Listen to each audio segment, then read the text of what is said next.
How would you like to be stuck 2 hours away from your own house because your car decides to break down and you don't know how to fix it or how to communicate what is wrong with it? This scenario recently happened to my mother. She drove from Manhattan, drives to Kansas City to have a leisurely day of shopping, 2 hours away, for a dental appointment, I do believe. She goes inside of a store, comes out 10 minutes later, and the van will not start. Naturally, because she is not mechanically inclined, she calls my dad. So my dad answers the phone and he says, "Please describe to me the noises that you are hearing from the car." Well, she's not very good at describing the noises she hears from the car either, so she proceeded to describe it as a ticking sound. Well, my dad thought it was a battery, and he was like, "Oh, well, that's really easy to change. I'll come down there, we'll get a new battery, I'll put it in the car, and it won't be an issue." Turns out he gets down there, and it was actually going and it was really the fuel pump. So much for his battery changing idea. That all to be said, it is very important going through your lives, as I'm sure that most of you know, to know at least something about mechanical things, engines, whether it be engines, AC units, whatever, mechanical things. I am going to focus specifically on engines in cars, and you could apply this to motorcycles as well, any other kind of vehicle that you drive. I'm going to cover 3 basic things: why it is good to know how to describe noises over the phone, why it is good to know how to change your own oil, and why it is good to know how to change your own tire as well. Okay. It's good to know how to describe the noises that you are hearing from your vehicle over the phone, because if you get stuck on the side of the road and you are not mechanically inclined, it is not very helpful to have a tow truck just come and pick your car up and take it back to your house if you do not know what's wrong. You could just be out of gas. So naturally, you would call a friend that knows something about engines and try to describe the noises. But if you don't know how to describe the noises in a way that everybody understands, then you're still in the same boat. You don't know anything about mechanics, and the person that does won't be able to help you because you cannot convey what you are hearing. So that's very important, to be able to know exactly how to convey what you are hearing over the phone, because they can't hear it, only you can hear it. And it could just be gas, and then you would be wasting money for the tow truck to take your car all the way back to your house. Second, it's always good to know how to change your oil, and here's why. I like to think that most mechanic shops will overcharge. That is a very broad generalization going on there, but that's just me. I like to change my own oil because I think I know how to do it a little bit better. And the couple of times that I have had mechanic shops change it, they've stripped out nuts and bolts on my car, and it's cost extra to get them changed, and I just would prefer to do it myself because I trust me more than I do them. That being said, I'm going to now compare the different types of oil that you can use and how you can save money if you decide to do it yourself. So you have your synthetics and you have your non-synthetics, your just average everyday oil. If you use your everyday oil, it will generally take your car to around 5,000 miles before you have to change it. Some people say you can get to 10,000, but it's not recommended. It just puts a lot of strain on your engine using conventional oil. Walmart, their cheapest plan, will charge you $22 to pull your car in the shop. They'll change it. They'll put the worst fuel filter on it. I called them and asked what they put on your car. They put the worst fuel filter on your car, and they put their cheapest oil that they have available to them in your car as well. And it's not really even rated for 5,000 miles. So that should tell you something.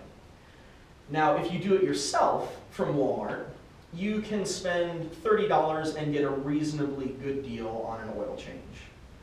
But you're still only getting 5,000 miles.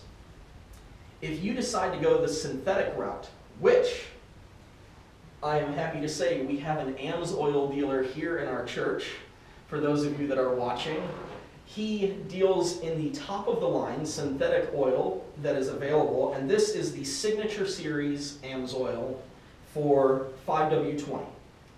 This particular oil will take you 25,000 miles before you have to change it. 25,000 miles is a far cry from 5,000 miles.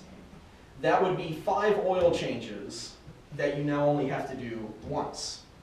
The cost of that is $55, and it includes, I do believe, the AMSOIL fuel filter, which takes you up to 15,000 miles before you have to change it, and it filters out 98.7% of the things in your oil.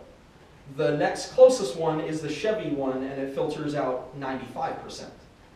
So this is the top of the line fuel filter, top of the line oil, and you can get that for $55 for 5 quarts of this to fill up your car with. Okay? That being said, you break that down, you get $55 for 5 quarts of this as opposed to $30 for 5,000 miles of conventional oil.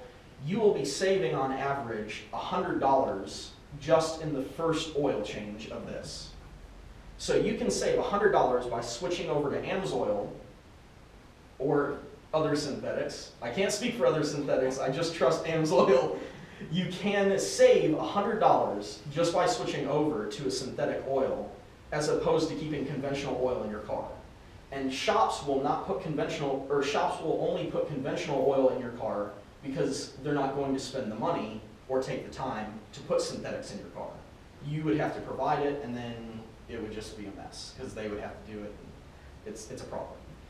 The other reason that it is good to know how to change your own oil is not only because you get to do all of this fun stuff, but you get to learn how to do it properly.